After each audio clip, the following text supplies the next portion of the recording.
L'Église est une habitation sacerdotale. Il a été dit que les vêtements du souverain sacrificateur devaient être pour la gloire et pour l'ornement, la beauté. Exode 28:2. Aux yeux de Dieu, bien sûr, l'habillement et les vêtements magnifiques n'avaient aucune valeur en eux-mêmes. Les vêtements peuvent seulement être représentatifs de quelque chose de beaucoup plus grand. Il n'y a rien qui, même en prenant la forme d'un magnifique apparat, puisse impressionner Dieu. Quoique cela puisse beaucoup influencer et impressionner les hommes. Cependant, Dieu dit que ces vêtements sacerdotaux devaient être pour la gloire et pour la beauté. Le mot beauté pourrait aussi bien être traduit par honneur. Dans Jean 17, nous avons la prière du souverain sacrificateur. Le Seigneur Jésus va vers l'autel, la croix, et ensuite il va traverser les cieux et parvenir jusqu'au trône. L'apôtre déclare, nous le voyons couronné de gloire et d'honneur, Hébreux 2:9. Pierre emploie exactement les mêmes mots qu'en regardant vers le mont de la transfiguration, il dit, car il a reçu de Dieu le Père honneur et gloire. 2 Pierre 1:17. Quand était-ce? Et voici 2 hommes s'entretenaient avec lui. C'étaient Moïse et Élie, qui apparaissant dans la gloire, parlaient de son départ, ou de son exode, qu'il allait accomplir à Jérusalem. Luc 9, 30-31. C'est le prêtre qui est en vue. Nous ne pouvons pas aborder maintenant ce qui caractérise le souverain sacrificateur de l'Exode après la sortie d'Égypte. Le sang répandu, le sang aspergé, le témoignage à l'encontre de la mort. Tout cela, ce sont des fonctions sacerdotales. Mais l'aspect essentiel, c'est que tout cela est rassemblé dans le Seigneur Jésus comme souverain sacrificateur. La gloire et l'honneur résident dans l'œuvre sacerdotale. Quel est le service sacerdotal?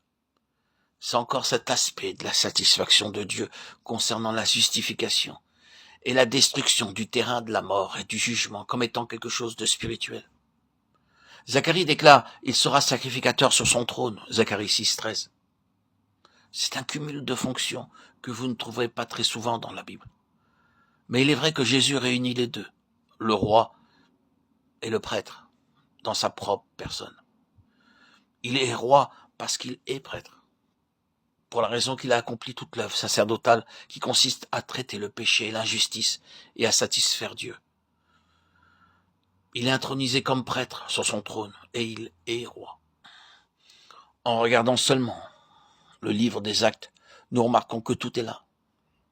Le psaume 2e est cité plus d'une fois dans ce livre. Quel rapport y a-t-il avec tout cela? Dieu, en récitant Jésus selon ce qui est écrit dans le psaume 2e, tu es mon fils, je t'ai engendré aujourd'hui, Acte 13:33, indiquait que par la résurrection du Seigneur Jésus, sa position de fils avait une signification particulière, spécialement en raison de sa résurrection d'entre les morts. Si Jésus n'avait pas été ressuscité d'entre les morts, est-ce que Dieu l'aurait reconnu comme son fils? Je ne rejette pas le fait qu'il a toujours été le Fils de Dieu, mais c'est quand il est passé par la mort et que Dieu l'a ressuscité des morts que ce Fils a pu être pleinement établi dans le ciel comme le vivant. C'est contre cela que l'ennemi s'insurge sans cesse. Quand il vint au Jourdain, la voix dit « Celui-ci est mon Fils bien-aimé, en qui j'ai trouvé mon plaisir » Matthieu 3:17. Et Satan veut invalider cela et le prendre dans les pièges de la mort, d'une manière ou d'une autre. Il lui a dit « Jette-toi en bas du haut du temple » pour que d'une manière ou d'une autre, on puisse voir la main de Dieu. C'est l'objectif de l'ennemi. Chaque tentation a eu pour but d'écarter le Seigneur Jésus de la voie du bon plaisir du Père et de l'amener dans la voie de la condamnation et de la mort. Mais il n'a jamais été détourné. Il est allé à la mort volontairement sans y être attiré par Satan. Je donne ma vie, personne ne me l'ôte, ni homme, ni diable, mais je la donne de moi-même. J'ai le pouvoir, la puissance de la donner, et j'ai le pouvoir de la reprendre. Tel est l'ordre que j'ai reçu de mon Père. Jean 10, 17-18.